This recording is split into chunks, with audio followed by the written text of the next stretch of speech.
जिस सदन में बैठकर बिहार के डेवलपमेंट की बात होनी चाहिए थी, जिस सदन में बैठकर बिहार के इंफ्रास्ट्रक्चर में बात होनी चाहिए थी, जिस सदन में बैठकर बिहार के एजुकेशन सिस्टम के बारे में बात होनी चाहिए थी, जिस सदन में बिहार में किस तरह से ट्रांसपोर्टेशन को सही की जाए उस पर बात होनी चाहिए थी, बिहार में किस तरह से डेवलपमेंट होगा उस तरह से बात की जाएगी, बिहार में यूनिवर्सिटी जो डिग्री प्रोवाइड करवाती है इतनी लेट से, इस पर बहस होनी चाहिए थी, इस पर डिबेट होनी चाहिए थी। लालू प्रसाद जी ने हमको जेल भी भेजा है, वो दिन भी याद रखता हूँ, समझ गए। और नीतीश कुमार जी के नेतृत्व में ही आखिरी बिहार को लूटने वाला लालू प्रसाद यादव ही है। लेकिन जिस सदन में बैठकर बिहार के डेवलपमेंट की बात होनी चाहिए थी, जिस सदन में बैठकर बिहार के इंफ्रास्ट्रक्चर में बात होनी चाहिए थी, जिस सदन में बैठकर बिहार के एजुकेशन सिस्टम के बारे में बात होनी चाहिए थी, जिस सदन में बिहार में किस तरह से ट्रांसपोर्टेशन को सही की जाए उस पर बात होनी चाहिए थी, बिहार में किस तरह से डेवलपमेंट होगा उस तरह से बात की जाएगी, बिहार में यूनिवर्सिटी जो डिग्री प्रोवाइड करवाती है इतनी लेट से, इस पर बहस होनी चाहिए थी, इस पर डिबेट होनी चाहिए थी। लेकिन उस सदन में आज ये क्या हो रहे हैं कि ऐसा मानो कि जैसे सास बहू झगड़ा कर। जनता जानती है अब आप लोग भी बोलिएगा तो कैसे होगा बताइए।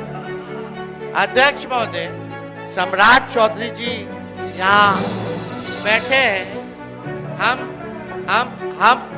हम इनके पिता का नाम इस सदन में नहीं लेना चाहते। इनके पिता का भाषण गांधी मैदान में या भाजपा के रैलियों में मुख्यमंत्री जी के प्रति क्या था। देश का अगर सबसे मुख्यमंत्री है तो नीतीश कुमार। हमने तो नहीं बोला। नीतीश जी के पुत्र के बारे में आपके पिता ने क्या कहा था ये भी जान लीजिए। आप भी मौजूद थे। विरोधी दल के नेता के तौर पर लोग काम भाषण दे रहे हैं, वो दीजिए। अरे सुनिए ना, क्या आपके पिता ने आप शब्द मुख्यमंत्री के लिए नहीं बोला? खड़ा होके बोलिए नहीं बोला, खड़ा होके बोलिए नहीं बोला, खड़ा होके बोलिए नहीं बोला, खड़ा होकर बोलिए नहीं बोला, खड़ा होकर के बोलिए नहीं बोला। और इन झगड़ों में और इन भाषण के बीच तेजस्वी यादव कुछ विलम्ब लगाते सम्राट चौधरी पर, और सम्राट चौधरी कहते कि हम वो दिन भी याद रखते हैं कि आपके पिताजी ने हमें जेल भिजवाया। मैं तो जेल में होके आया हूँ, लालू प्रसाद जी ने हमको जेल भी भेजा है, वो दिन भी याद रखता हूँ, समझ गए। और नीतीश कुमार जी के नेतृत्व में ही आखिरी बार चुनाव कौन पार्टी से जीते? पार्टी से क्या होगा? कौन पार्टी से जीते? आप फिक्र रहिए, ये गलतफहमी में मत रहिए। आखिरी बार पार्टी हमारे दल से जीते, उसके बाद हारना ही तय है। आप कोई राजा है क्या? अरे पहले तो यह समझ लिए लोग आप उप मुख्यमंत्री नहीं है। हमने कोई अपशब्द नहीं बोला महोदय। आप महोदय, मुझे लगता है व्यक्तिगत आक्षेप नहीं करेगा तो बेहतर होगा। अपनी बात रखिए।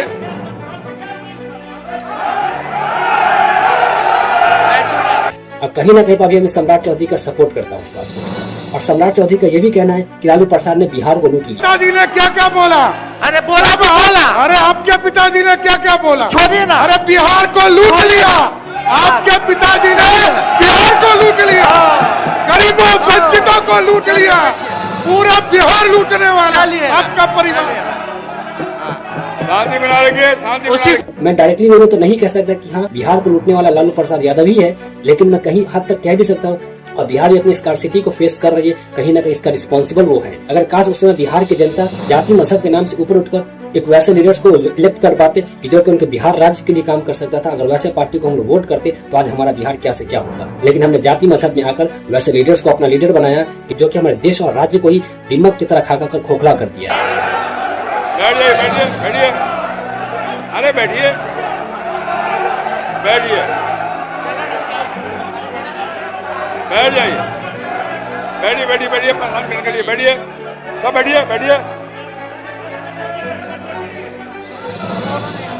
बैठिए।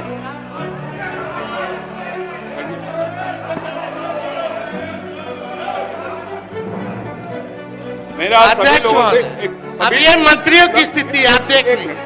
मेरा सभी लोगों से आग्रह है, बैठिए।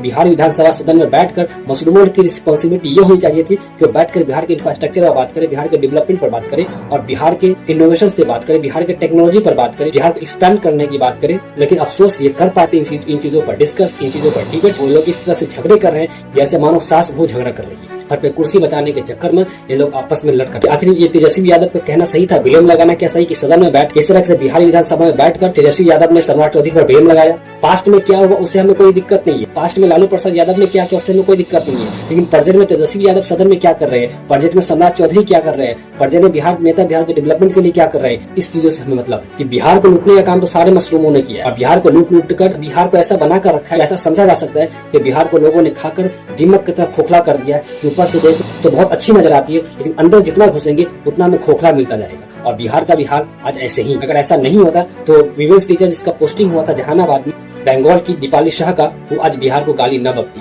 अगर बिहार का टेक्नोलॉजी अच्छा होता, बिहार का एजुकेशन सिस्टम अच्छा होता, बिहार का इंफ्रास्ट्रक्चर अच्छा होता, बिहार का हर चीज अगर अच्छा होता तो बिहार में आने से भी वो न करती जाती और बिहार के लोगों को गाली न बकती। कि आप ही सोचो, वो लद्दाख जाने के लिए तैयार है, वो असम जाने के लिए तैयार है, वो अरुणाचल प्रदेश जाने के लिए तैयार है, लेकिन बिहार आने के लिए तैयार क्यों नहीं? आगे कुछ तो खामियां हैं हमारे बिहार में, जिस वजह से वो बिहार आने से इनकार कर दी और बिहारियों को वो गाली बकी। और बिहार सदन में जो बैठ कर किया जा रहा है, हम इसे बस यही कहेंगे कि सास बहू का झगड़ा हो रहा है, बिहार के डेवलपमेंट में बात नहीं की जा रही और अपनी कुर्सी बचाने के लिए तेजस्वी यादव ये सारे खेल कर रहे हैं। बिहार विधानसभा इलेक्शन अभी होने वाली है, बस इसमें हम अपने किसी तरह से अपनी सरकार बना। आप इन तेजस्वी यादव के झगड़ा से कितना सहमत है और सम्राट चौधरी पर लगाए जो ब्लेम से आप क्या कहना चाहिए तेजस्वी यादव को, अपने राय कमेंट बॉक्स में जरूर दे। मिलते हैं नेक्स्ट एपिसोड में नेक्स्ट कंटेंट के साथ, तब तक के लिए जय हिंद।